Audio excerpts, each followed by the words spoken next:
A kingdom called Tenball lived in peace for a long time, without any wars. However, one day, monsters suddenly appeared and began to infest the kingdom. Because of that, the kingdom ordered its best spirit mage to face the threat. With so many enemies, the challenge proved extremely difficult, and near death, the young fighter made one last request to the spirit fighting by his side. "No matter what happens, please release all of my powers." Hearing this, the spirit granted the man's wish, defeating all the monsters at once. However, after using all his strength in that attack, the mage completely collapsed, left on the verge of death. Refusing to let that happen, the spirit carried the human into the spirit world. After that harsh battle, peace was restored once again in Tenball, and the young warrior became known as the hero who saved the kingdom from the monster storm. As for the hero, even after 10 years had passed, he never returned, and to this day, everyone living in the kingdom prays that the savior is doing well. Hearing a mother tell this story to her son in the plaza, a little girl comments to her father that the hero really should have returned by now.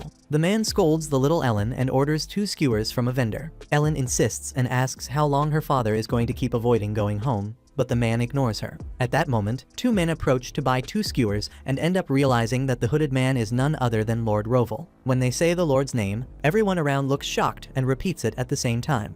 Startled, with no way to explain himself, Roval runs off with his daughter in his arms, hoping to escape for good. However, he ends up running into a dead end, with wide grins on their faces. The pursuers seem pleased to have found the Lord, but Roval doesn't want to talk and uses a teleportation spell to get out of there, reappearing under a bridge, far from the commotion. Once again, his daughter scolds him, asking why he doesn't just show himself already. With no patience left, Roval answers that he doesn't want any trouble in his life, especially because no one ever asked him before calling him a hero all over the place. Fed up with the man's behavior, Ellen tells us that her father is actually the hero who saved the kingdom Roval Vancraft. According to the girl, there's a lot more to his story than people know. After almost dying from using all his strength in the final attack, it was said that Roval would take several years to recover. But fortunately, thanks to the gods, it so happened that Origin Ellen's mother was the Queen of Spirits, and she was able to restore the human in just 1 year.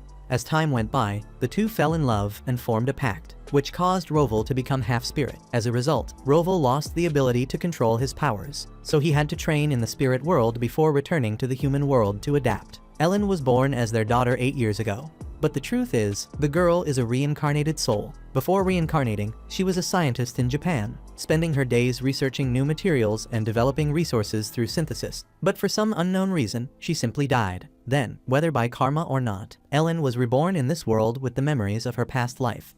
Maybe because she couldn't handle it at first. When she was only 2 years old, she couldn't control her powers and caused a lot of trouble. That's why she and her father are training together. Speaking of the man, Roval comments that he managed to get rid of the pursuers for now. And that opens the way for Ellen to say again that it's his own fault this keeps happening since he keeps hiding from people like a madman. By the way, another man ends up finding the fugitive, clearly knowing exactly who Lord Roval is. Recognizing the man as well, Roval tries to run away again, but Ellen convinces him to stop. She asks if he knows the man, and he explains that it's Alberto, his former bodyguard. Suddenly, the Lord completely changes his attitude and asks the man if his daughter isn't adorable, with her silver hair and eyes that shine like diamonds. With the mood calmer, the two sit down to talk properly. Right away, Alberto tells him that Duke Vancraft has been waiting for Roval's return, as well as everyone else. After everything that happened during the monster storm 10 years ago, the Vancraft family rose in status, and now Roval's younger brother, Lord Soval, has become the head of the family. However, there's a big problem.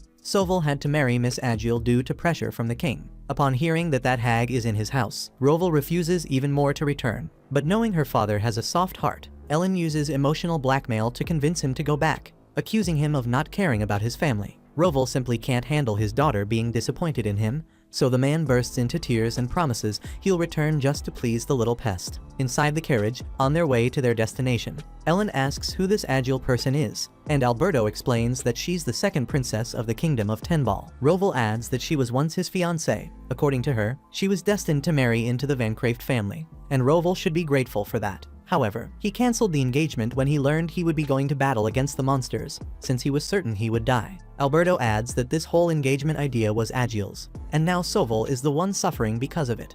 Soon after becoming Duke, The woman already set her eyes on him. Changing the subject, Alberto wants to know how on earth the Lord spent those 10 years in the spirit world. But Roval ignores the question and asks if the former bodyguard wants him to go after that woman. Without a moment's hesitation, Alberto confirms that he does. These days, the Vancraft family has been struggling with serious financial problems, all thanks to Agiel's extravagance. Roval feels it's his fault that his brother has become the next victim of that snake. So he orders the coachman to change direction before continuing their journey.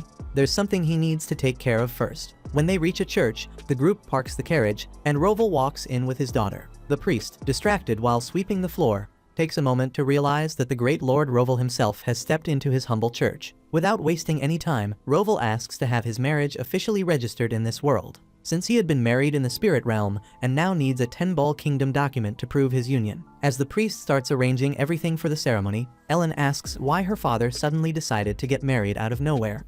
He replies that, with that viper in the mansion, he needs to take every possible precaution. Soon, everything is ready. The priest opens the holy book of the twin goddesses Ver, the all-seeing, and Var, the coordinator. They will be the witnesses to the union of these two souls. Speaking of which, the priest asks who the lucky bride is. Roval then summons his wife, Ori, who grows emotional at the thought of marrying the man she loves for the second time in her life. Alberto is left speechless when he sees a spirit descending from who knows where, so Roval explains that he himself is half spirit, so really, it's nothing out of the ordinary. Ori, in turn, comments to Alberto that it's been ages since they last saw each other, and that reminds him of the day Roval defeated the storm monsters. The woman who took him away back then was her. Anyway, the ceremony begins. The priest asks if the lovebirds will cherish each other in sickness and in health. Once the marriage is sealed in the human world, the couple share a kiss, reaffirming their bond for the second time. To celebrate the moment, Ellen asks them to raise their left hands. When they do, the little girl uses platinum to form a ring for each of them.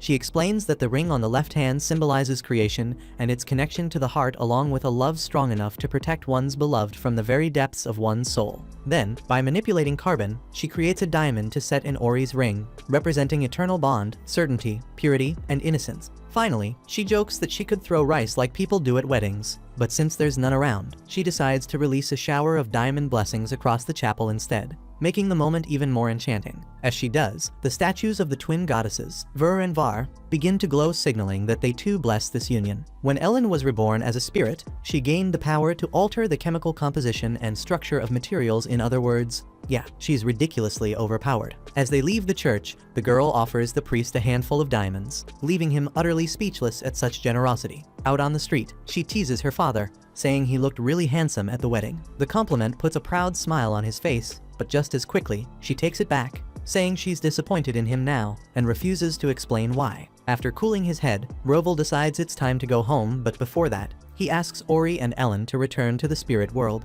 He's afraid of what Agiel might do to them if they stay. Still, they can watch everything that happens through the water mirror. Ori admits that if she saw that woman in person, she might rain down towers of fire upon her, while Ellen comments that going back home feels like walking into enemy territory. Roval agrees Agiel is his enemy. Deep in thought, he worries that if the royal family ever finds out about Ellen and tries to force an arranged marriage on her, he'll fight back and things will get ugly. In the end, Ori wishes her husband luck on the front lines, and he returns the gesture with a kiss on her forehead. With everything settled, Roval climbs into the carriage to leave, only to hop back out right away, throwing a childish tantrum like a kid who doesn't want to take a bath. But the girls scold him, insisting he get back in immediately and assuring him he's going to do great. With nowhere to run, the mighty lord tucks his tail between his legs and climbs back into the vehicle. Once he finally departs, Ori and Ellen breathe a sigh of relief and teleport to the Great Hall where the water mirror stands, from where they can follow Roval's journey. Inside the carriage, lost in thought, Alberto doesn't blame Roval for being reluctant. Agiel's obsession with him had always been intense. Back in the day, she forced her way into becoming his fiancée,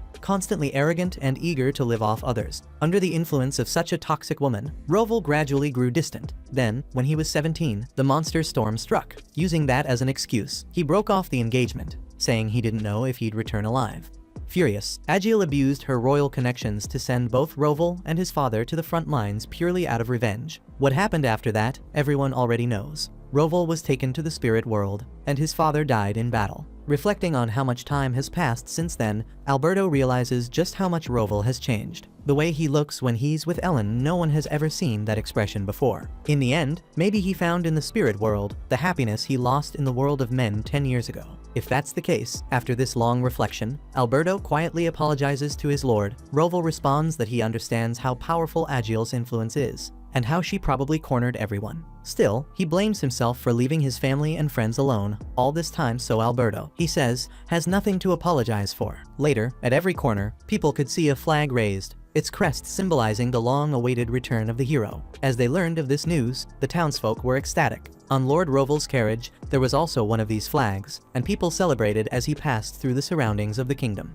Upon arriving in Tenball, Roval was welcomed with enthusiasm by the population, who followed the Lord's passage with an air of hope and gratitude. After all, this man was the one responsible for saving the lives of everyone there. As he stepped down from the carriage, he apologized for having been away for these 10 years, but said he was happy to see that people looked well and healthy, and that being welcomed like this was the greatest happiness he could have. After his speech, the hero entered the yard of his mansion, where he was greeted by the butler, who, with tears in his eyes, bowed to his master, with the maid standing beside him. As soon as Roval came in, he immediately heard the heavy footsteps of a certain woman who, upon hearing that it was him arriving, ran down the stairs to speak with him. However, embarrassingly, the woman tripped on her dress and fell badly. Roval asked who she was, and the butler explained that she was none other than Lord Soval's wife, Miss Agile. Agile stood up and tried to throw herself at Roval again, but the man dodged her, which made the clumsy lady fall once more. Without mincing words, the woman revealed that she had been forced to marry Roval's brother because of her father.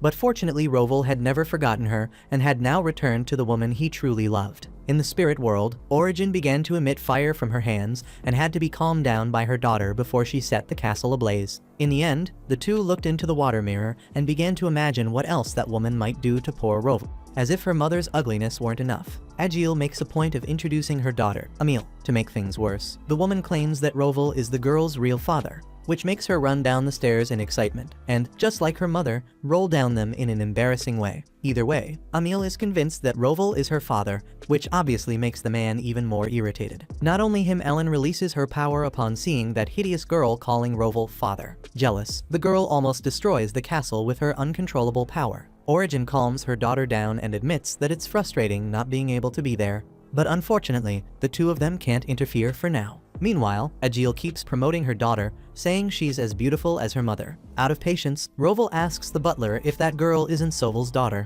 but the servant doesn't know. Speak of the devil, a man finally shows up at the Van Craeft mansion after hearing that his brother has returned. Moved, the man holds Roval's hand as he recognizes him as his brother. Roval comments that Soval looks exactly like their father, and that he's even taller now. Taking advantage of her husband's arrival, Agile again asks him to divorce her soon. Furious, Soval calls his wife an old hag and notices that she bought more luxury rings with the family's money, which is absurd. Agile, on the other hand, believes she's doing the family a favor since she's from the royal family and can't go out looking plain. Roval asks his brother not to expose the family's shame in front of everyone, and the woman uses that to pretend that even his brother understands things better than Soval. The half-spirit then asks to have a word with his brother about everything that's happening. He says he's going to the palace tomorrow and asks Roran, the butler, to notify the Office of Justice. Soval asks what that's about, so Roval explains that he's going to start his brother's divorce process. Agile thinks the man is doing that to marry her, so she becomes overjoyed, though she's terribly mistaken. Through the water mirror, Ellen comments that the situation is much worse than she imagined. When he meets with his brother, Soval apologizes for everything that's been happening.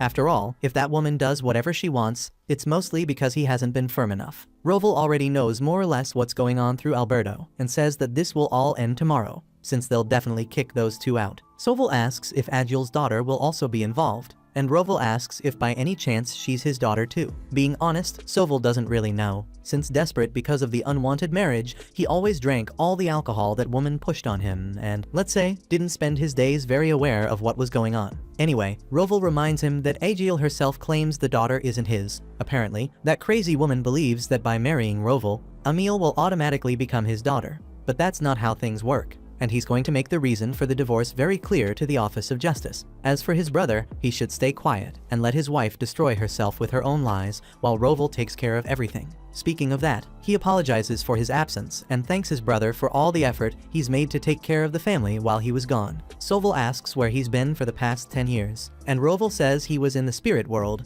where he married the woman he loves, the Queen of Spirits, Origin. Besides that, he has a daughter with her, but he wants to keep that secret for now. Since that subject came up, Soval confesses that he also has a daughter, but not with Agiel, with the woman he truly loves, who isn't part of the nobility. That brings him great shame, and he lowers his head in embarrassment. But his brother calmly says he can bring that person home once Agiel is gone, even though she isn't noble. He respects his brother's decision, and even if everyone is against it, together they'll do whatever it takes to make it work. Admiring his brother's leadership, Soval points out that he himself isn't fit to lead the family, so he asks Roval to return for good. Roval argues that he's now a half-spirit and therefore couldn't succeed the family, since those who should lead in the human world are humans themselves. Even so, Soval would love for him to at least stay by his side on this journey, helping from the outside, since people live in harmony with spirits. Not just asking, Soval literally begs his brother to consider it. Roran comments that Soval has been fully dedicated to the Vancraft family alone since their father died,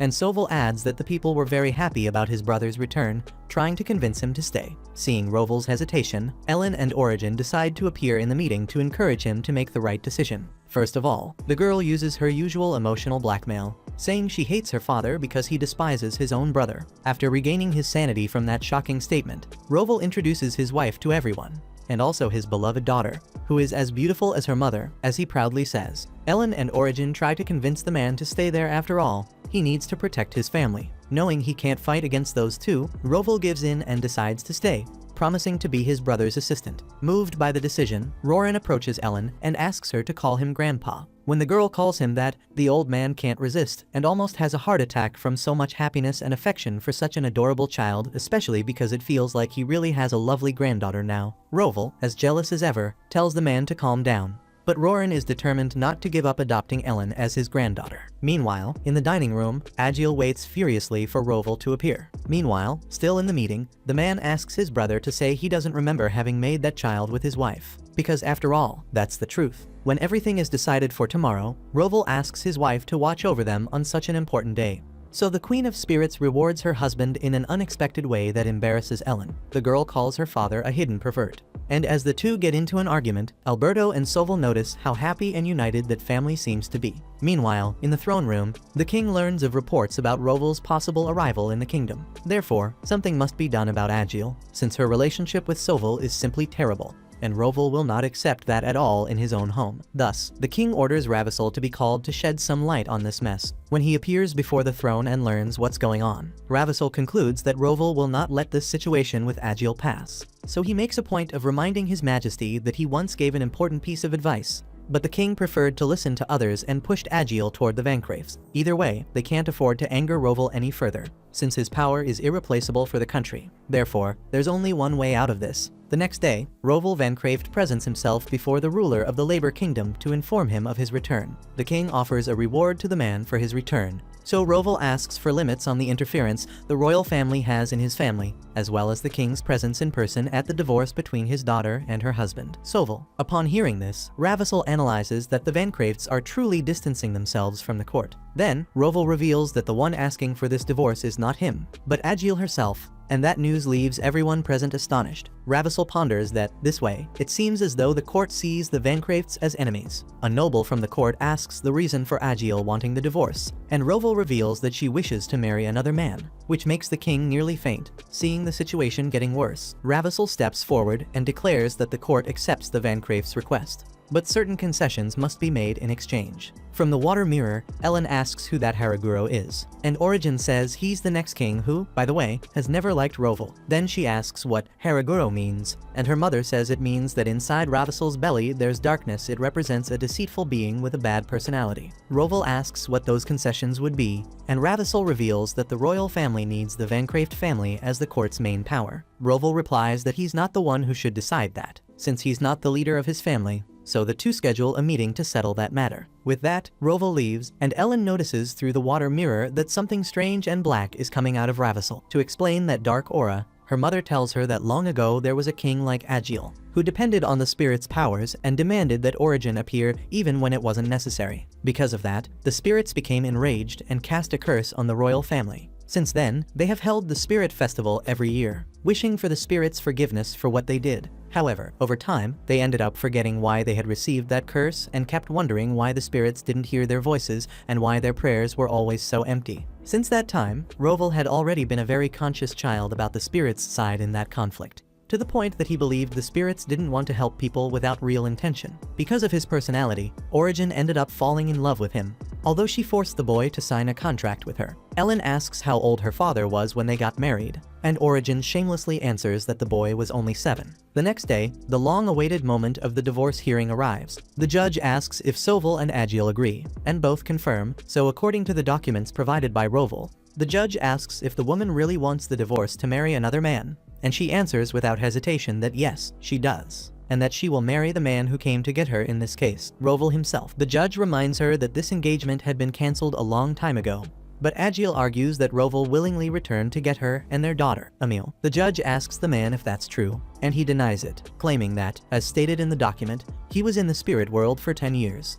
Therefore, it would be impossible for him to be Emil's father, since she's 8 years old. Even so, it's also a lie that the girl is Soval's daughter, since Agiel herself declared, in front of the Vancraft family's servants, that she isn't his daughter. The king closes his eyes in anger at that terrible statement, while Ravissel keeps a smile on his face. Before Roval's account, the judge determines that Agiel had feelings for another man while she was still married and that her daughter, Emil, is proof of her infidelity. Therefore, the woman's excessive expenses will be considered a breach of marital vows, and the divorce between Agiel and Soval will be granted. Furthermore, due to the crime of breaking a contract with the goddess, the condemned woman will never be allowed to marry again. Outraged by this decision, Agiel approaches the judge to protest, but she's struck by a magic circle that rises from the ground and releases dark roots that mark the woman's wrists. According to the judge, this is the goddess Vara's punishment, the mark that prevents Agiel from even getting close to other men. Desperate, she runs to embrace her beloved Roval, but an invisible wall makes her crash face first and fall to the ground.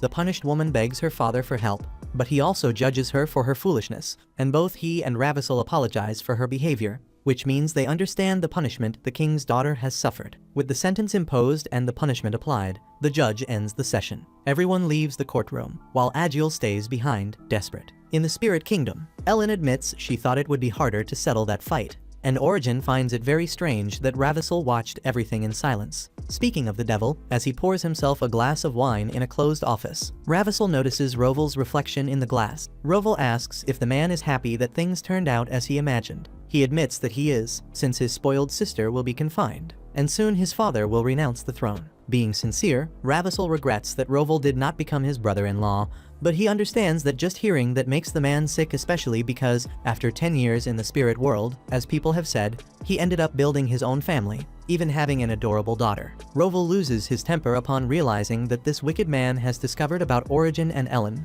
while Ravissel suggests that their children should marry someday. Obviously, Vancraft refuses the proposal. He even reminds him that Ravissel himself promised that the royal family would stay away from his. About that, the heir to the throne promises to step back, but only for now. Furious, Roval returns home immediately and orders Roran to call Alberto at once. When he finally manages to meet with that subordinate, the Lord immediately makes it clear that he doesn't know whether this will be good or bad for the family, but he asks the employee not to do anything else that might irritate him. Then, he announces that he will take Alberto away from Soval and asks him to remain in seclusion for a while. In the next scene, Roval meets his mother after 10 years away from home, and the emotion in the woman's eyes is evident. The man hugs her to show that everything is fine and apologizes for having stayed away for so long. Knowing her son, the mother was sure he would not come back because that awful woman would manage to force him to marry her. Honestly, she didn't think that lunatic would side with Soval, but she's happy that Roval managed to drive the wretch out. Soval tells Roran to send all that woman's belongings to the palace, then asks where Alberto is. His brother reveals that he distanced the employee from Soval and left him in seclusion, since he seems to have a very loose mouth, meaning he's not someone trustworthy. Shocked, the man's mother asks for an explanation, and he reveals that he is already married and has a daughter with a spirit, which is something very few people can know. However, Prince Ravissel made it clear that he already knows about it, which means Alberto must have spilled the secret at some point. It's important to remember that the royal court was cursed by the spirits, so they have reasons to want to plot something. In any case, it seems that Ravissel wants to use Roval's daughter to bring the spirits and the court closer again. Roran asks if Alberto used Ellen as a bargaining chip, and Roval categorically confirms that he did. Outraged by the betrayal, the butler asks if they should eliminate the colleague, but Roval believes that would dishonor their father's feelings. Soval emphasizes that Alberto feels indebted to their father and may have tried to negotiate because of Agiel, but either way, Soval apologizes to his brothers, saying this only happened because of his incompetence. One way or another, Roval asks everyone to lift their heads and overcome it. Now that everyone knows about his family, he decides to live normally by their side. Speaking of which, Roval's mother asks if it wouldn't be polite for her son to introduce his wife before anything else. Watching the scene through the water mirror, Ellen asks if Origin isn't afraid of Roval's mother after all. She's her mother-in-law. Origin is happy that her daughter has already learned that word but seems not to understand the gravity of the situation. Ellen wants to know what her mother will do if that woman turns out to be terrible.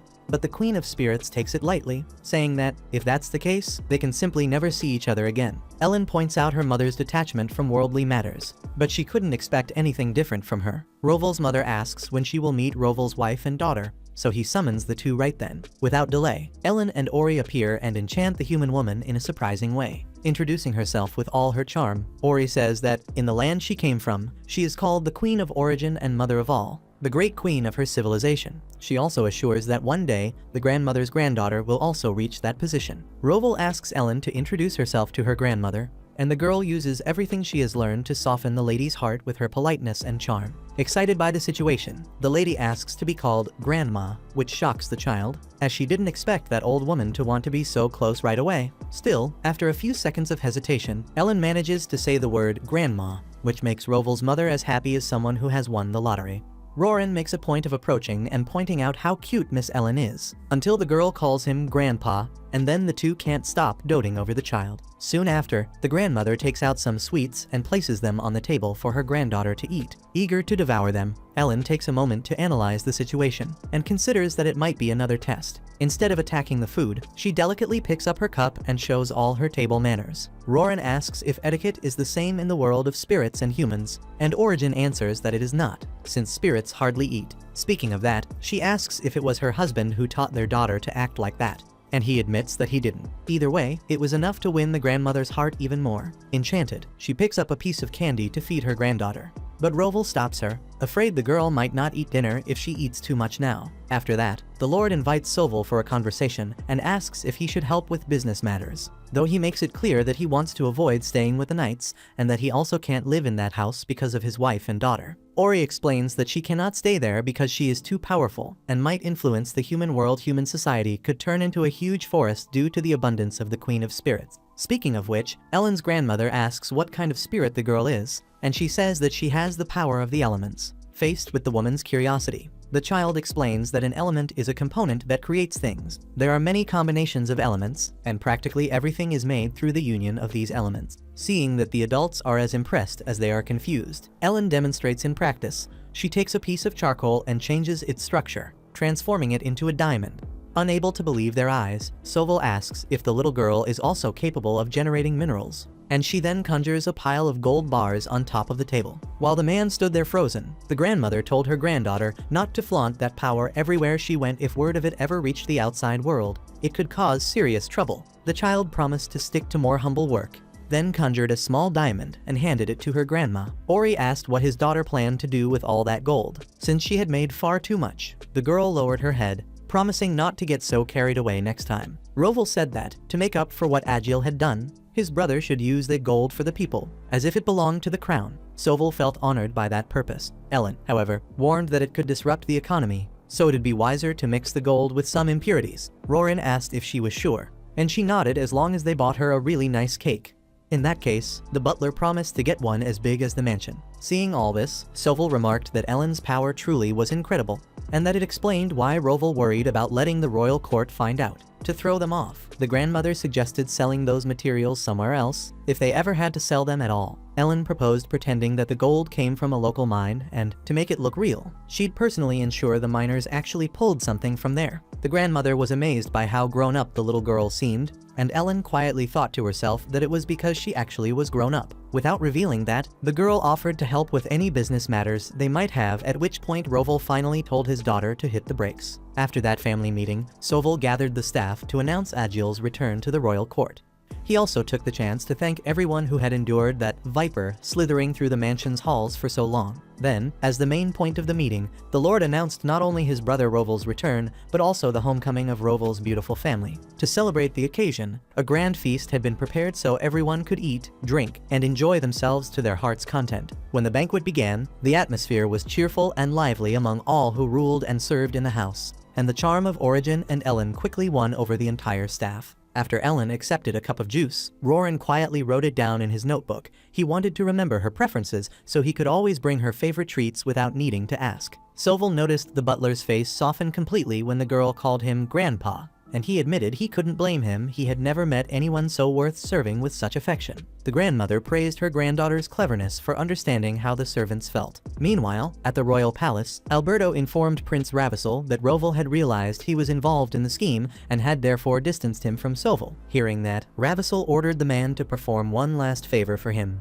Hours later, after the banquet, Roval announced that he needed to return to the spirit realm. Seeing the shocked faces of the lady of the house and the butler, Ori asked if they were really fine with the mansion's backyard turning into a forest, with no real argument against it. At least Roran and the Lord's mother managed to convince Ellen's father to let her spend the night there. Roval told his daughter it would be good for her to enjoy the human world every now and then, to which the girl replied that if her father wanted to be all cuddly with her mother, she didn't mind staying behind, muttering that there was a limit to such cheekiness. The Lord promised to pick her up in the morning and left with his wife. Ellen said she was sleepy, so Roran went to prepare the bedroom she'd share with her grandmother. The old lady decided to take a bath before bed and told Ellen she could go ahead and sleep first. And so she did. Ellen fell asleep in seconds. But in the middle of the night, she was awakened by Alberto, who handed her a letter from Prince Ravissel. Instantly, she remembered her father's words. The royal court had been cursed by the spirits, and the prince wanted to use his daughter to break that curse. Ellen asked Alberto if he didn't like this household,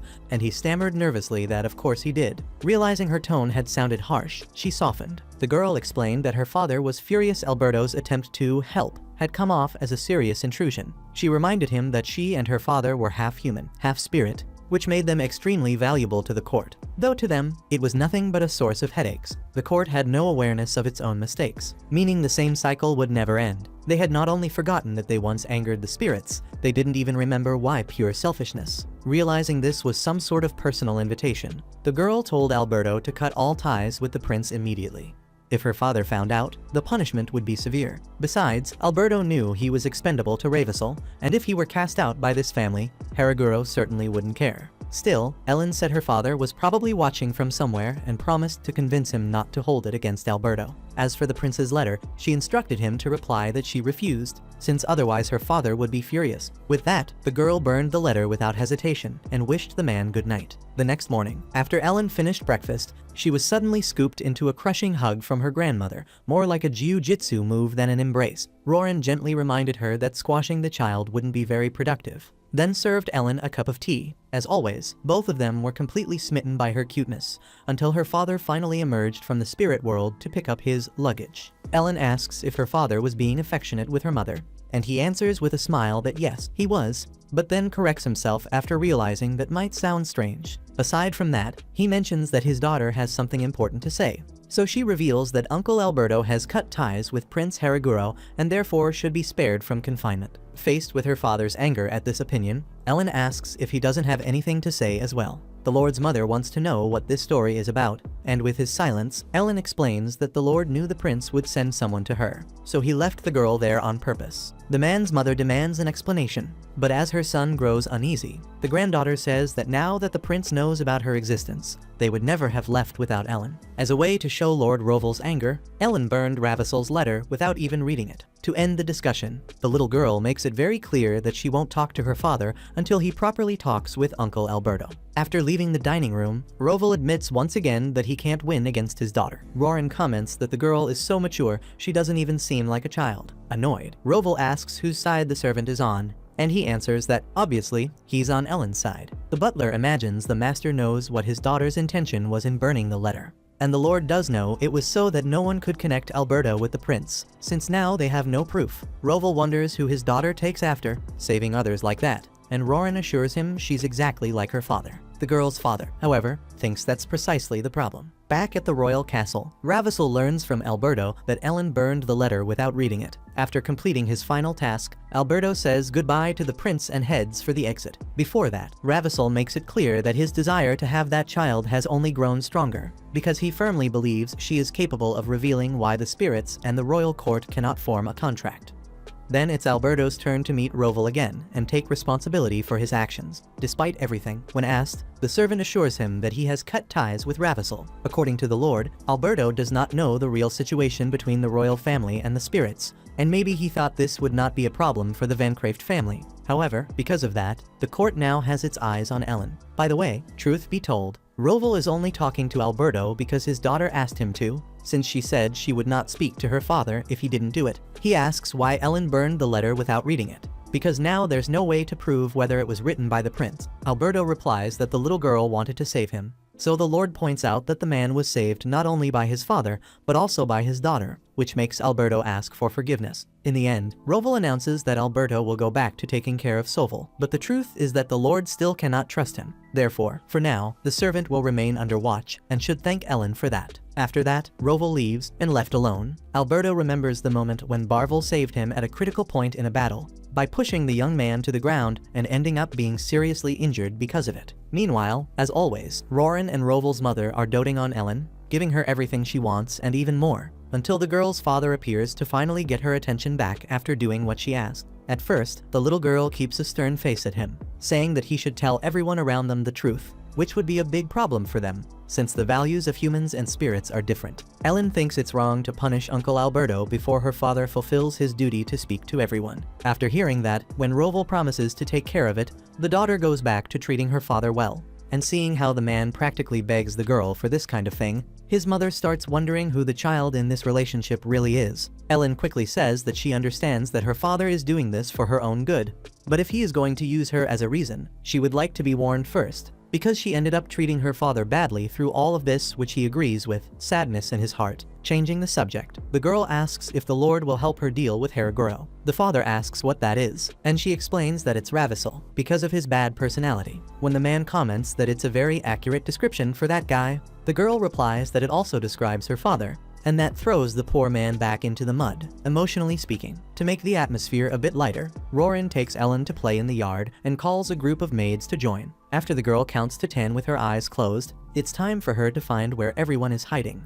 But it's clear that the clever girl is not very good at this game, since she can't find anyone at all. Seeing that his dear granddaughter is about to cry because of this, Roran simply decides to leave his hiding place and offers to help her in this little adventure. And on top of that, he betrays the maid he was hiding with by revealing her position. Then the butler kicks a tree and makes 3 more maids fall, until Roval appears to help too. From that point on, the game becomes a piece of cake, since the Lord easily finds the women hidden in the most unusual places. When he finds everyone and asks what his daughter thought, she replies with a grumpy face that she was playing with Grandpa and the maids, and he wasn't supposed to join the game. To make up for the time lost because of her father's interference, Ellen asks for another round of hide and seek, and the maids gladly agree after all. They don't really have a choice. While she counts to 10 again with her eyes closed, Ellen hears her father asking to join the game. But the Lord is pathetically ignored by his daughter. Watching that, Roran admits that he never expected to see his master like this, while Roval's mother says that, either way, Ellen brings great joy to everyone. At the end of the afternoon, still in the garden, Ellen asks her grandmother and grandfather if she can come play more often. And of course both allow it with smiles on their faces. Not only them, but Soval as well, who assures her that his niece can come whenever she wants. Finally, the girl asks Uncle Alberto to always talk to Uncle Soval if anything happens, wanting to protect her friend after everything that happened to him. On his knees, Alberto cannot express his gratitude for the kindness the little girl showed him despite everything. Then, after giving her grandparents a kiss on the cheek, Ellen kisses Alberto as well. Soval asks why he didn't get one, so his brother explains that the girl is not a big fan of mustaches. Even so, making a funny face, Ellen makes an effort and gives her uncle a kiss too. After that, the Van Craeft brothers gather in a room to discuss what to do with all the gold Ellen produced. Sovel thinks the idea of a mine is a good one, and Roran believes it's important to check the place first. In the end, this gold came as a blessing, because thanks to it, the family will not risk going bankrupt in this generation. Truth be told, Sovel makes a point of saying that his luck changed since his brother came back home, and Roran admits that things were a bit off track before that. Roval asks who the woman is that won his brother's heart, and he says it's the poster girl of a restaurant in town called Aria, while his daughter's name is Raphilia, who is the same age as Ellen. Sovel used to go to that restaurant with the people from the Order of Knights, and Aria had always been very kind to him. Roval and Roran insist that the Lord bring both of them home soon, and Sovel doesn't understand why. Roran explained that Ellen was the only heir of the Van Craeft family, but she would eventually inherit the title of Origin, becoming the Queen of Spirits. For that reason, as Roval concluded, it was important to show the court that the Van Craefts had a proper successor. Once Ravissol ascended the throne, he would surely order his son to be pushed toward Ellen. On that subject, Sovel pointed out that he could only remarry after 3 years, since he had gone through a divorce, but fortunately, the court made an exception because of the case Aria had created. Even so, he still had doubts about whether he should take that next step with Aria. His brother, however, insisted that the woman and her daughter be brought to the mansion the very next day. Meanwhile, at the castle, Ravissol watched his son training in the courtyard, unable to shake from his mind the image of the child born between Roval and the Queen of Spirits. The next day, Sovel warmly welcomed Aria and Raphilia, introducing them to his brother. For some reason, Roval avoided looking directly at either of them, and still managed to ask the woman to take good care of his brother. Tears filled Aria's eyes as she was called to meet the other members of the family and shown around the mansion, the rooms, the daily routine, the household chores. From now on, she would also belong to the Van Craeft family. At one point, while glancing through a window on the second floor, she caught sight of Roval and wore that same strange, emotional little expression on her face. As the days went by, the same thing kept happening. Roval avoided looking at Aria, while Aria couldn't take her eyes off him. Back in the spirit realm, Ellen was happy to see that her father was properly helping Uncle Sovel. But Origin didn't share that sentiment. She wasn't pleased at all, especially seeing her husband sitting beside 2 young ladies, sipping wine. Speak of the devil, Roval soon returned to the spirit realm, looking somewhat downcast, while Ori made sure to greet him with a cold stare. Ellen wasted no time explaining that her mother was upset after seeing him being flattered by those women at the party. Roval panicked, rushing to say he hadn't enjoyed it at all. That, in fact, he'd been trying to get away from the situation. Since Ori had seen everything through the water mirror, she admitted her husband hadn't paid any attention to the flirty ladies, though she still grumbled that he'd been going out too often lately to drink. Feeling guilty, Roval apologized and promised to spend more time by her side. Changing the subject, he mentioned that Sovel's wedding day had been set and that the royal family would probably attend. So he asked his daughter to stay behind in the spirit realm while the event took place. Ellen agreed with a smile. She'd hate to run into Haraguro anyway. Origin asked if it would be all right for her to show up, and her husband explained that it was important for everyone to see that he was, indeed, married, though he personally disliked the idea of exposing his beautiful wife to other men. Ori found that to be the most romantic thing she had ever heard. While Ellie yawned and headed off to bed, a day later, Roval frowned bitterly when he confirmed that the royal family really would be attending his brother's wedding. Sovel, surprised that they'd dare show their faces after the whole mess with Agil, was skeptical. But Roval saw it as the perfect chance to rub in how happy the Van Craefts were now. Speaking of the wedding, Sovel imagined that their mother and Roran would be sad not to see Ellen there, but he understood it was best for the child. His brother was glad to hear him think that way. Just then, Aria entered the room with the tea they'd ordered. Sovel asked where Roran was, since he'd been the one asked to bring it. The woman confessed she'd insisted on serving it herself. Once again, she couldn't stop glancing at her brother-in-law, her cheeks growing visibly red. After she poured the tea, Sovel asked her to go prepare for the next day, but Aria, still staring at Roval, seemed as if she'd love to stay just a little longer. Watching all of this from the spirit realm, Origin asked Ellen whether she preferred to see her mother burn the world to ashes or flooded entirely. Ellen quickly begged her to calm down. After all, that was just the woman marrying Uncle Sovel. Besides, according to the little girl, her mother was far prettier than that Aria woman anyway. With teary eyes, Ori asked if she really meant that, and the child nodded with absolute conviction. Still, Origin didn't like seeing that woman gazing so shamelessly at her husband, but Ellen reassured her that her father had already noticed and was carefully avoiding any interaction. Finally, the big day arrived, Soval and Aria's wedding at the church. As the royal family began to arrive, Ellen admired how beautiful her parents looked from within the spirit realm. Before leaving, they kissed their daughter and reminded her not to appear in the human world under any circumstances. Moments later, the couple appeared in the room where the bride and groom were waiting. Aria, delighted to see her brother-in-law, froze the moment she noticed his wife standing beside him. Ellen could see how devastated the woman looked after meeting her mother, and she hoped that would finally make her stop staring at her father. Soval then introduced Raphilia to Ori, who hoped the girl would become a friend to Ellen. When everyone descended to the main hall, Roval showed his wife the royal family. In the central thrones sat the current king, Ravissel, and his wife, Layler. Beside them were the first prince, Gaedil, the second prince, Raisel, and Princess Seal. Origen remarked that the first prince seemed intelligent, while Ellen, watching through the water mirror, could sense that all of them, every single one, emanated that same dark energy, not just Haraguro. And finally, the bride and groom approached the priest to begin the ceremony. As Aria passed by Roval, even in her shyness, she couldn't help but steal a quick glance at him. Then, the priest asked whether they vowed to love each other in good times and bad. Once they both answered yes, he requested that they sign the wedding book. The first to approach the book is Aria, but just as she's about to sign her name, she gets an electric shock in her hand. Ellen is certain that the woman has suffered Vara's sentence, and now that Haraguro has noticed, some kind of trouble is bound to happen. In fact, if more people have realized it, the wedding might even be annulled. So Haraguro will take advantage of the situation to spread rumors that the Vancraft family has been abandoned by the goddess. Thinking of a way to divert attention from the sentence, Ellen appears in the church and conjures a dazzling rain of diamonds so beautiful and radiant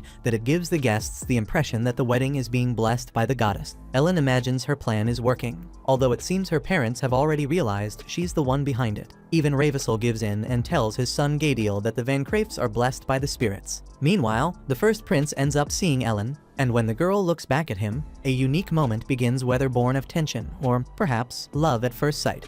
As those crystals fell from the sky, Gaedil thought about how nice it would be if he could also see spirits. When he caught one of the crystals in his hand, ironically, in front of him stood a human who was also a spirit. Ravissel drew his son's attention to say that the royal family cannot form contracts with spirits, which has been the greatest mystery of the royalty for a long time. Since they are unable to receive the grace of the spirits, they end up depending on the Vancraft family for that. Meanwhile, Ori reassured her husband, saying that Ellen had returned safely to the Castle of Spirits. Even though he was relieved, the Lord was already planning to give the girl a sermon when she got back. Later, when the couple met the king in one of the palace corridors, Roval asked his wife to give him some space to talk to his majesty. Right away, Ravissel commented that the Lord's daughter was not present, and Roval explained that Ellen was not feeling very well. The king made it clear that he did not believe that story, but said it was a pity Ellen had not attended, since he wanted to introduce her to his sons. Changing the subject, His Majesty made a point of mentioning the curious event with Soval's bride at the time of the vows. Roval avoided the topic, saying that his brother was lucky to marry such a beautiful woman. Ravissel gave a cynical laugh and said he would be waiting for Roval and his daughter at the royal castle so that they could meet his children. At the Vancraft mansion,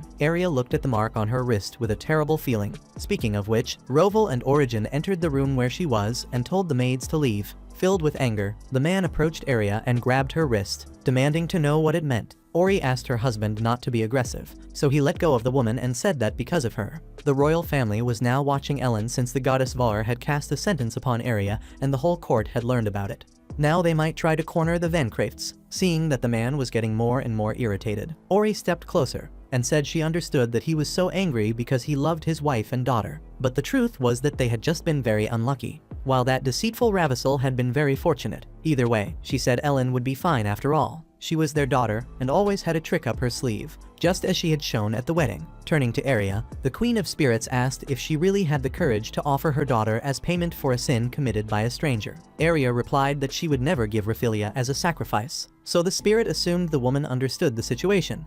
In exchange for keeping quiet about the sentence, the court was asking for Ellen. After that, Ori asked if Aria had made a false vow in the goddess's book, thinking of another man instead of her fiancé at the time of signing. Roval emphasized that the thorn-shaped mark on Aria's wrist was the sentence of Vara, the proof that the bride had lied to the goddess. Therefore, it was clear that this woman was deceiving his brother. Origen tried to calm the situation by saying that the mark was still weak, meaning that Aria might truly love Soval, but she needed to show it with all her heart, without looking to the sides. Otherwise, she would follow the path of ruin. Finally, the spirit cast a spell that hid the mark from everyone except Aria, who would still be able to see it. Then, when she truly started to love Soval, it would disappear. Still angry, Roval demanded that the woman tell no one about it. not even his brother. Watching the scene through the water mirror, Ellen regretted that her uncle had not found happiness even after Agiel's passing. It was also the first time she saw her father with that angry expression. After all, Haraguro had declared war, and since that was what he wanted, the girl decided to gather information that could be important for a possible conflict. In the royal carriage, leaving the wedding event, Gadiel could not get Ellen out of his mind. With the crystal in his hand, he asked his father why the royal family could not form contracts with spirits,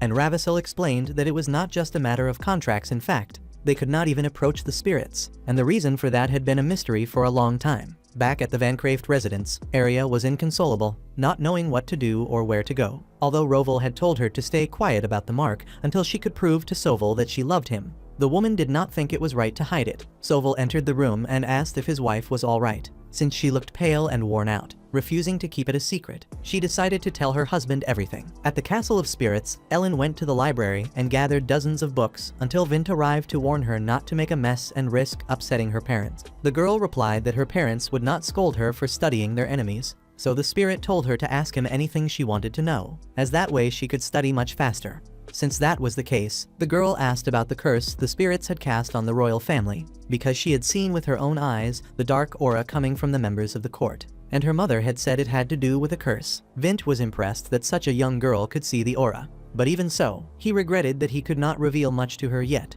as she was not old enough for that. By the way, he asked what she meant by studying the enemy, and she explained that Haraguro, or rather, King Ravissel, had taken advantage of one of the Van Craeft's weaknesses and invited her and her father to the royal palace. Hearing that, Vint was filled with hatred and unleashed an impressive power that radiated around his body like a gust of wind. According to him, those damned people never learn. Seeing that he had gone too far, the spirit stopped the wind and apologized for the excess, showing that she was truly willing to do something to change things. Ellen insisted on learning about the curse, so the man gave in and decided to tell her what had happened. The event took place 200 years ago, during the Monster Storm, when the strategy the king had devised at that time to contain such a calamity became the reason for the curse that the court now bears. The royal family, trying to reduce their disadvantage in battle, reached out to the otherworld, demanding that the Queen of Spirits be sent to fight. Obviously, such an order could not simply be obeyed, since it made no sense to help humans for so little. Because of this, completely frustrated, the king ended up staining his hands with a taboo. After hearing everything, Ellen lay in her bed that night, deep in thought, when her parents knocked and entered her room. The girl made a point of revealing that she now knew everything about the curse, already imagining that, sooner or later, their daughter would discover the truth behind it. Origin commented that Ellen was so kind she might try to undo the curse if she found out, but it was important for her to understand that the spirits would never forgive the royal family, whether for the tragedy or for the coldness of their spiritual kin. To that, Ellen replied that she wasn't kind at all. In fact, she found it irritating that the royal family could live such peaceful lives without even knowing the real reason behind the curse. Now, truth be told, Ellen also had human blood and knew very well what it meant to have feelings for the people she loved so much, like her grandmother, Uncle Albert, and Grandpa Roran. That was also why they needed to win this conflict, to keep those people safe. Besides, Ellen found it absurd that the royal court wanted to use the power of the spirits without understanding the weight of their sin. Roval tried to hug his daughter out of sheer pride, but the girl kept him away as best as she could. Her mother asked if she had been watching everything through the water mirror, and the child said she was well aware of Haraguro's declaration of war and announced that the Van Craeft family would accept it. Origin laughed and said that this was indeed Roval's daughter. And when Ellen didn't like the comparison, Roval became even more heartbroken. Ellen asked what had happened to Arya, and her mother told her that Arya had confessed her sin to Soval, even though Roval had told her to stay quiet about it. Because of that, Soval stopped the wedding celebration, and the household had turned into a real storm of anger. Speaking of which, Roval had told everyone that he was very upset and would be away from the mansion for some time. Even though her mother and Roran missed Ellen terribly, feeling sorry for her uncle Soval, the girl asked to visit her family right away, even though her father had just made it clear he wouldn't be returning. Using her stubborn charm, the girl knew she could get what she wanted from that man, so she used and abused that talent to be taken at that very moment to the Van Craeft residence. When she arrived, Ellen immediately ran to hug her grandmother, but it was she who ended up being hugged, since the lady insisted on squeezing the girl as if she were a stuffed toy, only stopping when Roran warned her that the child might run out of breath. Ellen said how much she had missed them, which melted their hearts as always. On the other hand, as Isabella pointed out, Everyone had thought the house would finally be filled with happiness. But unfortunately, things hadn't gone as planned. Even so, she said she was very happy to see her granddaughter once again. In the midst of all this, after being called, Soval entered the room with Arya. Ellen took a few steps forward and politely introduced herself to her uncle's fiancée. Soval asked what his brother wanted to talk about with Arya, but Roval explained that, in fact, the one who had something to say was Ellen herself. Arya was confused to see an 8-year-old child seemingly about to lecture her. So Soval explained that, despite her young age, Ellen was much more mature than she looked, and therefore, his fiancée should give her full attention. Thus, Ellen explained that her mother, thinking of what was best for Uncle Soval, had used a spell so that only Arya could see her own mark. Even so, Arya ignored the warning not to tell anyone and revealed the situation to her fiancé. Arya defended herself by arguing that, since Origin had said she should love Soval above all else, a good start would be not hiding something so important. On the other hand, Ellen couldn't understand how the woman thought she could be forgiven just by telling the truth, since Arya had been thinking of another man when she signed her marriage vows with Soval, which was a huge insult to the Vancraft family. Isabella agreed, as Soval himself had told them about the situation with Agiel, and Arya had still managed to do something very similar. Arya grew nervous and argued that, as a new member of the family, it was natural for her to want to be liked by her brother-in-law. Ellen used that argument to point out that the woman was admitting her feelings were impure,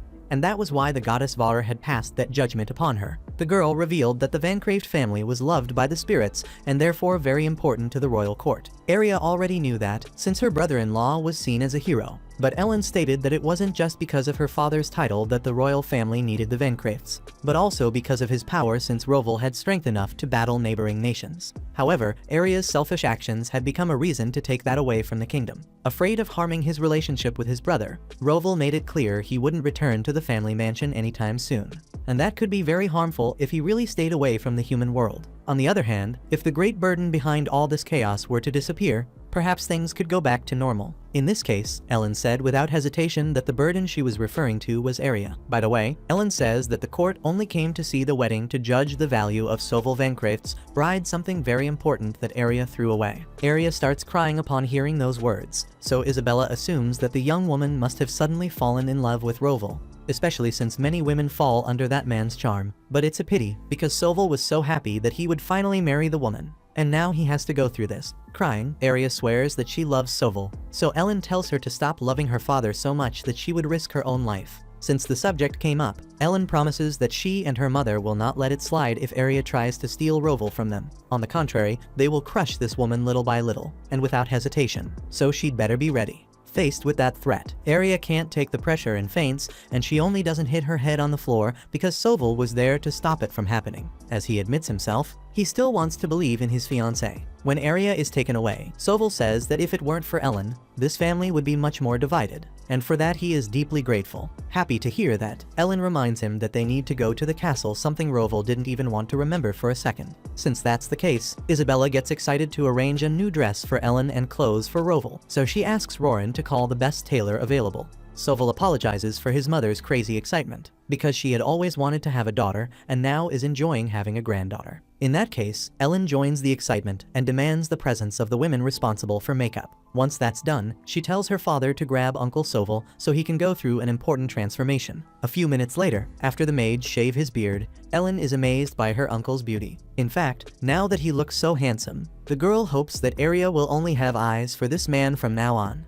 Meanwhile, in the royal castle, young Gadiel still couldn't get Ellen out of his head. Imagining that the young lady might be a spirit, the prince was approached by the king in one of the palace corridors. Ravissel said that Roval Vancraft would come to the castle with his daughter soon, and that the two would be introduced to Gadiel. Speaking of this meeting, Ellen delighted her grandmother with an outfit so beautiful, it would make anyone jealous, which she would wear for the occasion. Roran arrived to inform them that the carriage was ready. However, Roval had forgotten to mention that this time they would be traveling using teleportation magic. Ellen asked if her father was doing that so he wouldn't have to worry about the coachman in case of an escape, and the Lord praised his daughter's intelligence. Isabella and Soval wished Roval good luck so that he wouldn't lose to Haraguro, but he assured them it would be a peaceful visit. Likewise, Ori watched the scene through the water mirror and hoped her husband would take good care of their daughter. After teleporting, the guests arrived at the gates of the royal castle. But before entering, Roval began having an anxiety attack because he wanted to leave. Because of that, with a cheerful expression, his own child explained that there was no point in crying now. The man asked the reason for her excitement, and she admitted that she really wanted to talk to Haraguro in person. Hearing that, now more than ever, Roval could only feel fear about what might happen. One way or another, he had no choice but to face this mess head-on. So father and daughter walked toward the gate to gain access to the castle. Without delay, guided by the guards, the two arrived before Ravissel. The first thing Ellen noticed was the dark aura surrounding that disgusting man's body. However, ignoring that fact to maintain politeness, the girl politely introduced herself to His Majesty. The king admitted that he had really wanted to meet the girl, and she made a face that said, "Really?" Laughing, the king commented that she was just like her father. And to Roval's dismay, Ellen didn't like that comparison at all, so much so that the child's father tried to win her affection through a forced hug. When the guests were invited to sit down, because of this spontaneous display of affection from the lord, Ravissel commented on how cheerful Roval seemed to be, and he explained that he had always been forced to hold himself back since childhood. Ravissel then apologized for the engagement with Agiel, but emphasized that it had been his father's decision. And besides, it's worth noting that neither of them were in the palace anymore. Agiel, who had caused trouble, and her father, who had to be held accountable for it, had gone to live in the mansion on the border and would never return. Seeing that the man said this while laughing, Ellen reflected that he had used his sister's mistake to remove their father from the throne. Therefore, there was no doubt that he was a Haraguro. Finally, Ravissel lamented that Soval was also an unlucky person, since his second wife coincidentally looked like Agiel. Roval asked what that story was about, and the ruler revealed that the rumors had already spread throughout the entire kingdom. Ellen asked where they came from, but the king said that was a story for children. However, the girl asserted herself and said that was a lie, since His Majesty had brought up the subject knowing she was capable of understanding. With the persuasive power of that girl, Ravissel now understood how she had managed to convince Alberto. Going further, Ellen pointed out that His Majesty was very indecent, since Uncle Alberto had only been worried about the Van Craeft family, and Ravissel had used that weakness to take advantage of him. She even admitted that she had thought of using Alberto as a double agent, but gave up on the idea because it was clear the man wasn't suited for it. With an awkward smile, Ravissel emphasized how incredible that girl was, then assumed that she already knew where the rumor about Soval's second wife had come from. Ellen knew she was being tested and that the king was using this problem to negotiate with her father. But given that the rumor had already spread, she couldn't imagine that Haraguro had been the one who started it. In the child's opinion, it might have been the queen. The king narrowed his eyes with curiosity as Ellen said that surely a woman would have noticed the way Arya looked at Roval. Besides, the post-ceremony banquet had been cancelled, and the queen must have imagined something had happened, since one must have a certain level of influence to spread rumors about the Van Craeft family and bear the consequences. The one responsible had to be someone of nobility or higher, and that made Ellen suspect that the queen was the one guilty of the gossip. With a wicked smile on his face, Ravissel thought the deduction was magnificent, and added that she hadn't missed a thing, not even about Vara's sentence after all. Soval's wife had thorn marks just like Agiel, and hiding that could cause serious trouble for the Van Craefts. Ellen said she hadn't seen any thorn marks and was disappointed that the royal family had spread unfounded rumors about her family. Roval fully agreed and pulled his daughter away to leave. But when he was about to grab the door handle, Ravissel made it clear that this conversation wasn't over yet. To the guests' surprise, he admitted that he might have spoken based only on rumors and apologized for it, then promised to tell his wife that it had all been a misunderstanding. With that, he hoped everything would be fine between the Van Craefts and the royal family. Ellen, on the other hand, hinted that the king's true intention might be another. After all, even before the rumor spread, Ravissel had already requested her and her father's presence. Suddenly, aware of the girl's ability to read the situation, Ravissel directly asked if she wanted to be his daughter. Roval lost control as he remembered that the king had promised not to mess with his family, but the ruler pretended to be innocent. Even so, Ellen herself refused the offer, and when Roval melted with pride at his daughter's attitude, Ravissel could hardly believe that the hero was such a fool. He then expressed his wish to introduce his children to Ellen, and although Roval rejected the idea, His Majesty didn't need permission. Therefore, he ordered his children to enter the room, certain that Ellen would like them, since they were popular with the girls from other families. Before that, the girl points out that this popularity comes from how much people desire their money and power, and Ravissel acknowledges that the parents of those girls are certainly like that, but that the girls themselves truly admire his sons. Other than that, he assures that the boys are quite handsome. When it comes to beauty, Ellen says she has her parents as good examples, so, refusing to meet the princes, she decides to leave. Dissatisfied, Ravissel asks Roval what on earth his daughter is, and the nobleman replies that his majesty would never be able to defeat Ellen after all, even he, as her father, cannot. Ravissel says he understands, but regardless, his two sons enter the room after knocking on the door. Without delay, the king introduces his eldest, Gadiel, 12 years old, and the youngest, Rachel, 9. As soon as Gadiel lays eyes on Ellen, he seems to realize she is that girl, while Rachel seems more interested in the hero Roval. For her part, Ellen could only see the black miasma that ran through the bodies of those people, and its intensity frightened her. Gadiel approaches to check how the girl is doing, but that only makes things worse, causing her to shout for no one to come near. The prince, not understanding what it's about, insists a little more, and when the miasma begins to form evil shapes in his shadow, Roval takes action and also tells the boy to back away. Suddenly, the spirits come out from around the prince and start flying across the room, the reason why Roval hadn't wanted to bring his daughter there. One of the spirits, coming out of Ravissel's body, begs for help and screams in pain, and that scene terrifies Ellen so much that she starts screaming in fear. With that scream, an unexpected reaction occurs among the spirits, and even Ravissel and his sons begin to feel intense pain in their heads. From that moment on, the king is able to see a vision being formed by the spirits. In that vision, before a huge gate, a man speaks to the Queen of Spirits and says that for them to overcome that monster tempest, they need her strength. However, since he receives no answer, the man decides to use a spiritual magic user as bait to lure the spirits to that place, even though he had promised that the deal would be something else. In short, that human ruler wanted to use the spirits as sacrifices to defeat the monster tempest, since he could not obtain the Queen of Spirits' help. What followed was a series of terrible scenes, where the spiritual beings were tortured and massacred. In the middle of it all, Rachel cannot resist and faints, while the king of that time, inside the vision, surrounded by a great number of sacrifices, demands that the gate be opened. The pain intensifies and Gadiel also falls to the ground, while one of the tortured spirits continues to beg for Ellen's help. Roval uses a power to drive away the ghosts, which keeps circling the room and seriously affecting the royal family. Ravissel asks what on earth is happening, and Roval explains that this is the curse the court received. Finally, Lord Vancraft teleports away with his daughter, while the king joins the boys on the floor because of the unbearable pain. Quickly, Roval lays Ellen on a bed so she can rest in the spirit realm, since she is visibly shaken and struggling to breathe properly. Ori arrives soon after to calm the girl down with her gentle demeanor and manages to make the child close her eyes and try to sleep. The father asks if his daughter will really be alright, and Ori notes that she has a fever, but nothing too concerning. Aside from that, Ori understands it was too soon for Ellen to have contact with those things. Roval points out that they should not have met, and besides, it seemed that the members of the royal family were also able to see the curse. The Queen of Spirits believes Ellen must be the cause, because the souls of the spirits certainly noticed that she is her daughter and went to ask for help. Some time later, back at the work castle, Ravissel wakes up worried about his sons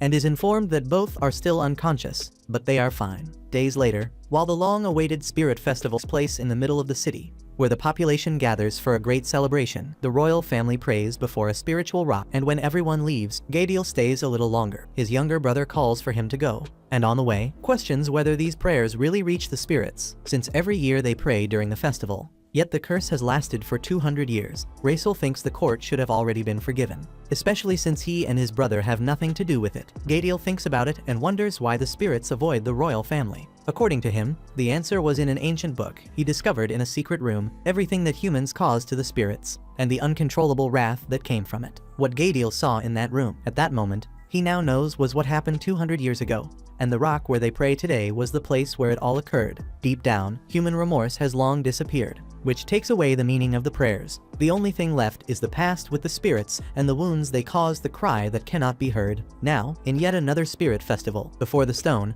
the prince wonders how Ellen has been since that day. To be honest, he wishes he could see that girl again, even for an instant, just to apologize. Speaking of which, maybe one day the spirits will forgive the royal family of Tenbol. That is the young prince's wish, as he bids farewell to the rock and promises to return another day. Behind the stone, Ellen was crying uncontrollably. Later, in the spirit realm, Ori tells her daughter that the higher spirits wanted the humans to understand the mistake they had made. So, for the king to hear the spirits' cries, they cast a spell that made the ruler hear that despair until the moment of his death. Because that spell was cast only on the king of that time, his descendants shouldn't have inherited the curse. In fact, what happened was that the souls of the spirits who lost their place cursed the royal bloodline and attached themselves to it, and that is the black aura Ellen sees around the members of the royal family. That's why, even today, the court remains in this situation. Speaking of which, Ori knows that her daughter went to the spirit festival, something she had already expected would happen, because knowing her daughter, she certainly would feel empathy and try to undo the curse. That's why the mother never gave many details. About that, the child confesses that she wants to save those like her who are trapped in it, to free them from the pain, the suffering, and the unreal rage they felt on that day. Ori replies that she already knew her so kind daughter would say that, but it's very unlikely that she will be able to change this situation. Ori remembers that humans have been offering prayers all these years only out of tradition, and that they no longer feel gratitude toward the spirits, much less reflect on their mistakes, and that's why they haven't been forgiven yet. The queen knows it sounds suspicious to say that, considering she married Roval, but she says it's better not to side with the cursed humans or with the souls of the lost spirits. That's the warning Ori gives as a goddess and as a mother. At the next moment, it had already been 3 years since Gadiel last saw Ellen. But that didn't stop him from trying to find her whenever he could. So, from time to time, he visited the Vancraft mansion, always with a bouquet of flowers in his hand. However, as always, the family's butler said the girl wasn't there. Lately, Roran had started inviting Gadiel and his brother inside for tea, maybe out of pity because the boys were always traveling for nothing, or, in the prince's mind, to convince them that the girl really wasn't there. One day, when the first prince and his brother Raisel were going through another one of those visits and were having tea in the garden, they were approached by Raphilia, Soval and Aria's daughter, who by this point was much older and, let's say, a lot more full of herself. She, who used to be a shy girl when she was younger and still felt out of place in such a big and important family like the Vancrafts, was now not only fully integrated into her new home, but also acting as if she were a guard dog. She proudly told the princes without knowing who they were that she was the daughter of the leader of that family. When she demanded to know what they were doing there and learned that they had come to visit Ellen, Raphilia grew jealous, since everything always revolved around that girl, and she herself hadn't seen Ellen in a while,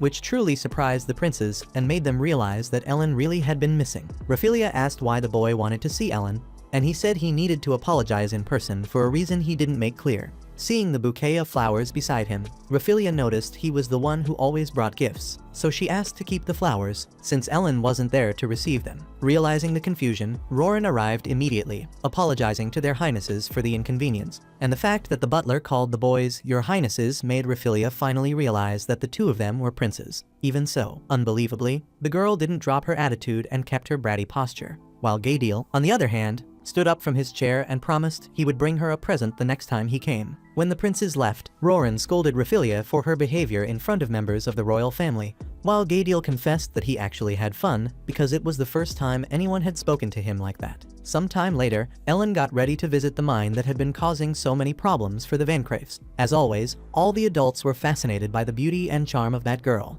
who looked like a doll every time she dressed up. In the middle of that, a magical white tiger appeared in the room, sad because Ellen was going out without him. The girl got excited at Van's presence, although the feline showed great concern and a strong desire to accompany his partner. However, as Origin reminded them, Van still didn't know how to transform into a human, so there was no way he could go. When Ellen left, Van couldn't hide his sadness, especially because the princess hadn't been playing with him much lately. When she was younger, Ellen was always by his side, and the two spent many moments of their day together. As always, the tiger had to compete with her father for her attention, since he had always been extremely protective and kept his daughter close at all times. But even then, things were great for the tiger, because Ellen really made a point of staying close to him. One day, Roval took advantage of Ellen being away to try to get rid of poor Van, but Vint, the tiger's owner, arrived just in time to stop that from happening. Thinking about it now, Van imagined that the only way for him to be closer to Ellen, like before, would be to learn how to transform into a human so he could go to different places without causing panic.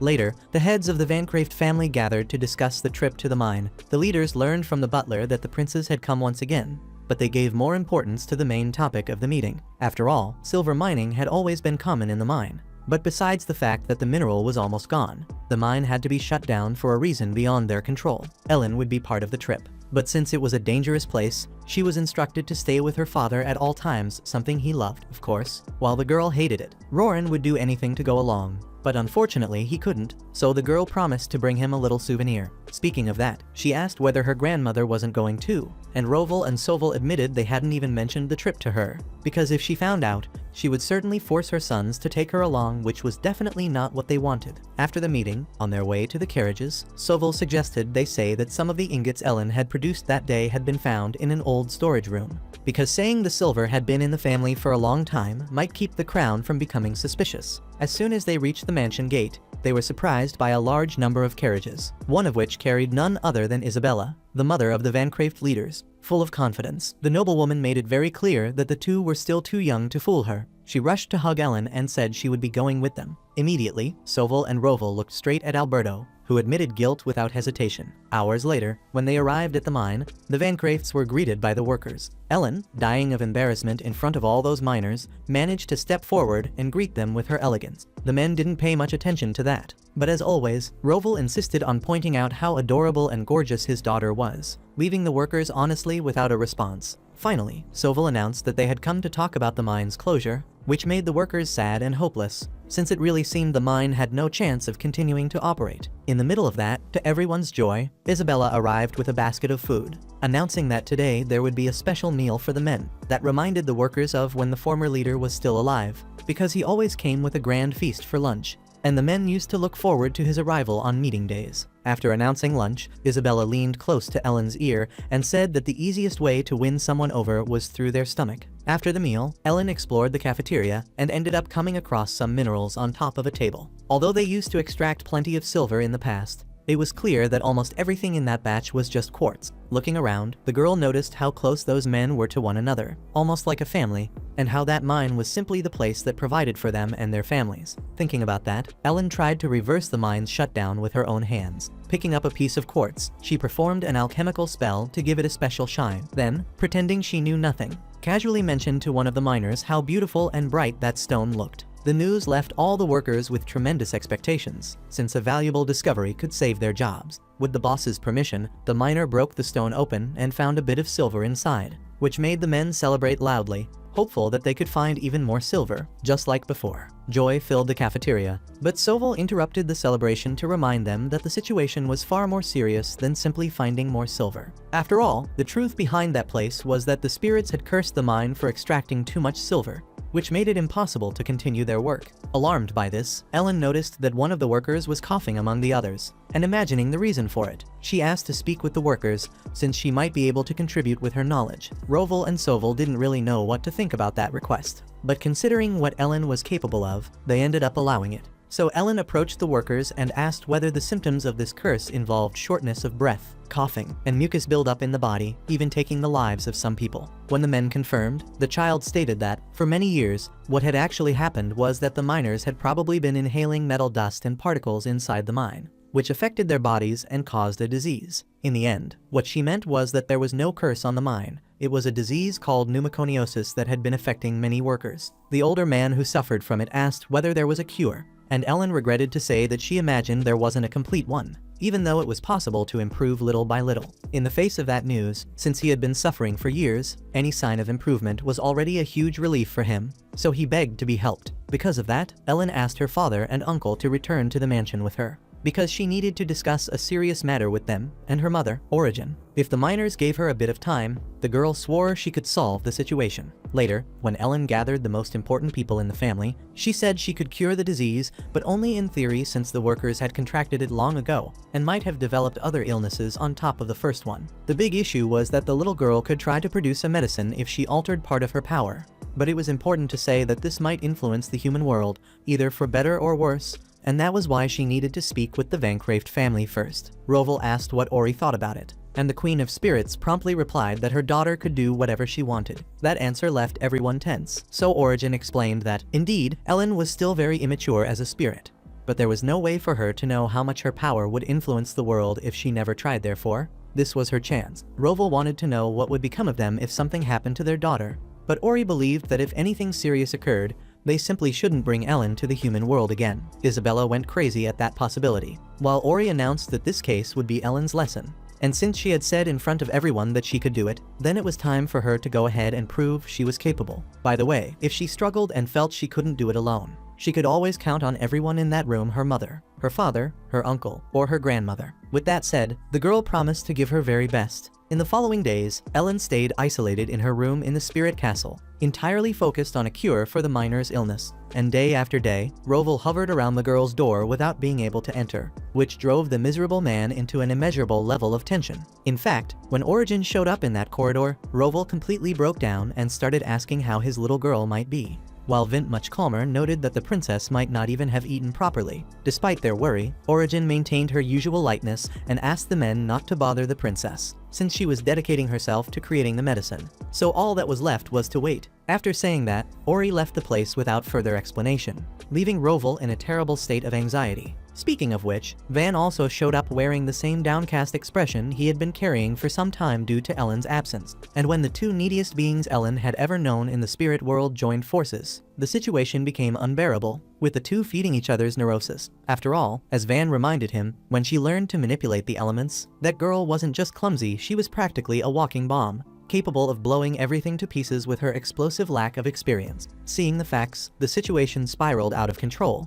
and both Van and Roval began acting as if Ellen were inside a torture chamber. Because of that, Van Craft finally snapped and tried to open the door calmly with magic, but Origin had placed a barrier, preventing it. Furious, the man gathered a much larger mass of magic and prepared to escalate things. Meanwhile, inside the room, Ellen focused her attention on the chemical formulas of pharmaceutical compositions she had known in the past. If she could remember all of them and write them down, she might be able to alchemize a cure. Suddenly, the girl's bedroom door burst open violently, and Roval rushed in, telling his daughter to stop what she was doing. However, she was already in the final stage of production, to the point that the chemical formulas she knew began being absorbed by an energetic orb that formed in the conjurer's hands and emitted an intense light, ultimately alchemizing a sealed jar with a substance inside. Because of the enormous effort she put in, Ellen ended up fainting, forcing her father to run forward to keep her from falling to the floor. In the end, she celebrated that the medicine was completed. But Roval was far more worried about his daughter's health, especially when she began showing symptoms of a fever.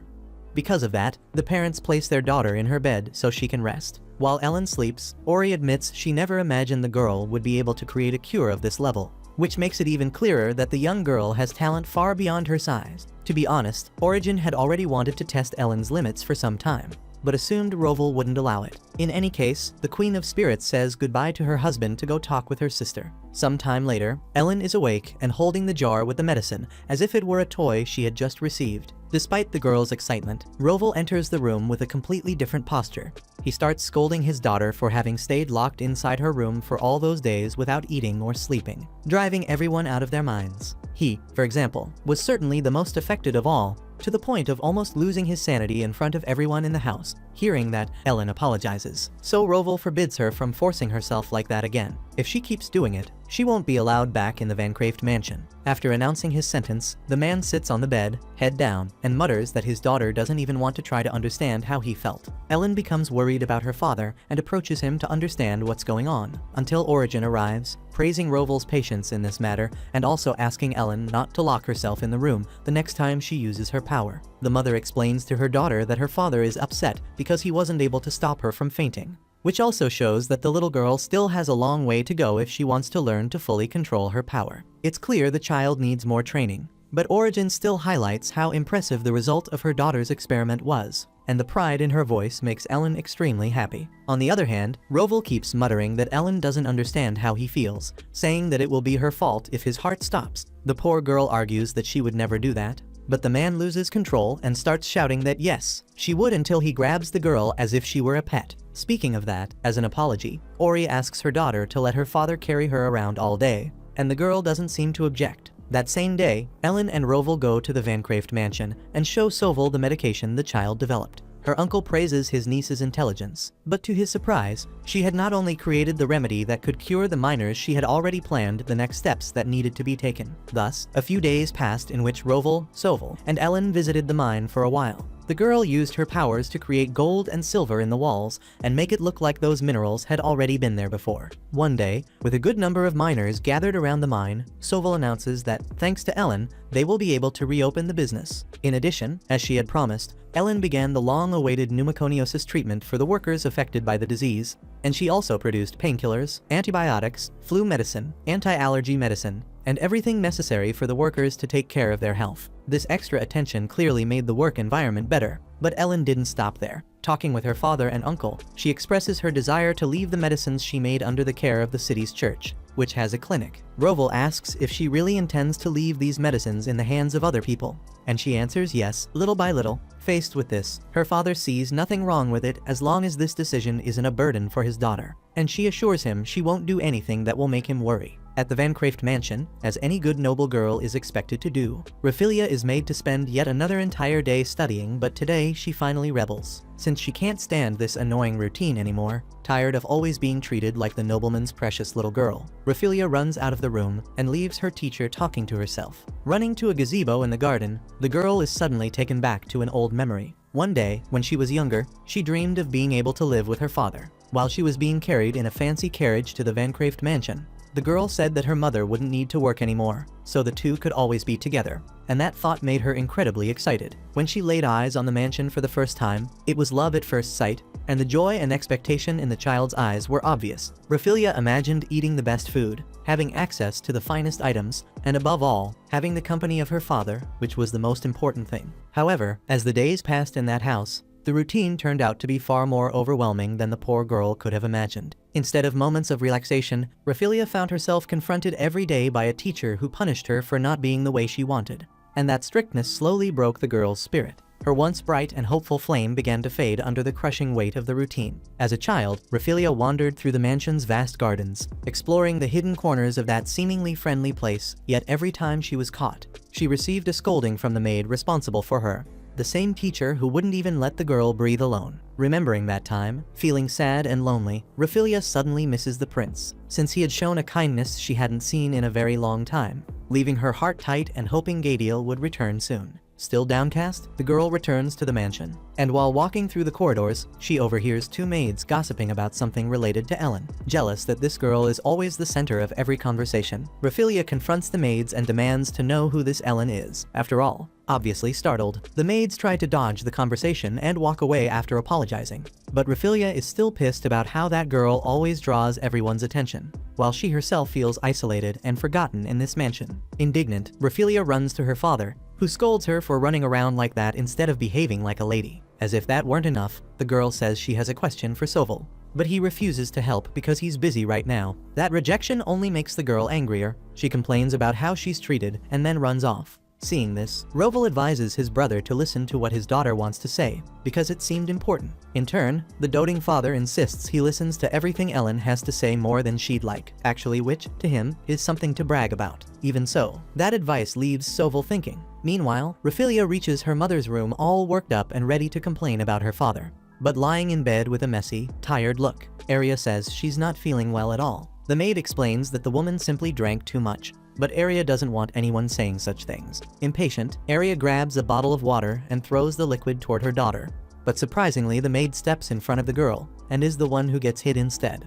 Acting with an almost unsettling level of calm, the maid makes sure the girl is okay and then removes Arya's wine bottle, even against her will, so further trouble can be avoided. The woman has a terrible headache from all the alcohol, but even after being dismissed like that, Raphelia still doesn't care and keeps filling her mother's head with complaints about how her father never talks to her and all of that. Arya responds that Soval is a busy man. So the girl turns to her mother and confesses she can't take studying every day anymore, especially because the tutor keeps saying it's a disgrace to the family if she doesn't study, always going on about how they're nobles and blah blah blah. Drunk, yet oddly serene, Arya concludes that people mock them simply because they're commoners, and the truth is that she has sunk into alcohol because she feels excluded in what should have been her new home, and that torment has caused serious consequences on her mind. When Arya starts to panic over the situation, Isabella enters the room with a stern look, complaining that she can hear the shouting from the hallway. She then tries to talk to Raphelia, but the girl runs off without saying a word. A little later, Roran tells Soval he needs Ellen's opinion about the fertilizer for the crops, when Isabella walks into the office and asks the butler to leave. As soon as he steps out, the woman questions her son about what on earth is going on with his wife, and mentions that Raphelia clearly seems isolated in this house. Soval knows all of that, but instead of giving a concrete answer, he simply lowers his head and admits he's aware. Isabella adds that Raphelia sees everyone in this house as an enemy except her mother, and that she's also rebelling against her noble etiquette lessons. Faced with this, Soval admits he doesn't know how to handle his own daughter, since he couldn't live with her when she was born. He decided to put her in the academy. thinking it might be better than leaving her at home, that by seeing other nobles' children, she would gain some awareness. Thinking of the girl's well-being, Isabella also agrees it might be a good option. Soval then wonders why Raphaelia is so rebellious when Ellen is so well-behaved, and that comparison makes his mother furious, since these things should never be compared and could mess with both girls' heads. On that note, Isabella points out that Raphaelia really needs someone she can genuinely talk to, a true companion. But she seems to accept only her mother in her heart, and Arya is clearly unstable. Isabella even considered being that person, but fears the girl might not like her, which leads her to conclude that those two seem like they'll never change. If that's the case, Isabella says she'd like to take action.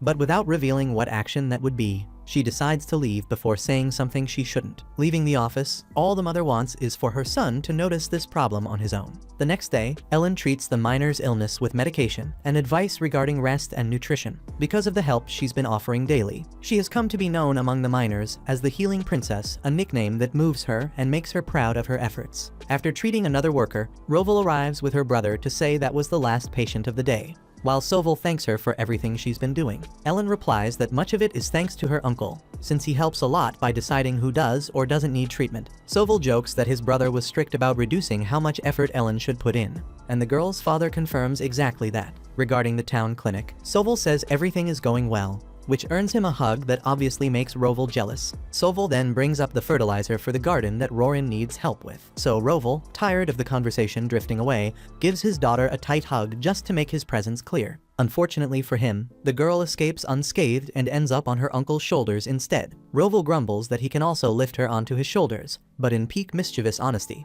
the girl says there's no need, her father is shorter than her uncle. Roval freezes at his daughter's unprovoked jab, until Origin suddenly appears via teleportation to announce that, in the end, she also wants to work with Ellen and everyone else. The group wonders what exactly she means by that. While Ellen states that her mother cannot, Ori doesn't give up and throws a tantrum, since all she ever does is spend the whole day studying and solving problems. So when she catches sight of her family, she goes crazy thinking about how much they have fun while she can never be there because of all her responsibilities. For that reason, she wants to join the outing. Without understanding anything, Ellen tells her that what they're doing now is also work. And besides, if her mother stays around, she'll affect the entire area. Ori makes an even bigger fuss and refuses to stay out of the group, until Roval calmly calls his wife over so she can walk toward him. When she does, he gives her a slow, comforting hug. At the same time, Ellen tells her uncle that she and her father are going to target her mother a lot today, so it's actually better if they just leave. Said and done, a portal opens and the three spirits return to their world. At that moment, Soval remembers when Raphaelia tried to ask him something but was turned away by her father. Feeling deeply regretful, he knows that things used to be very different,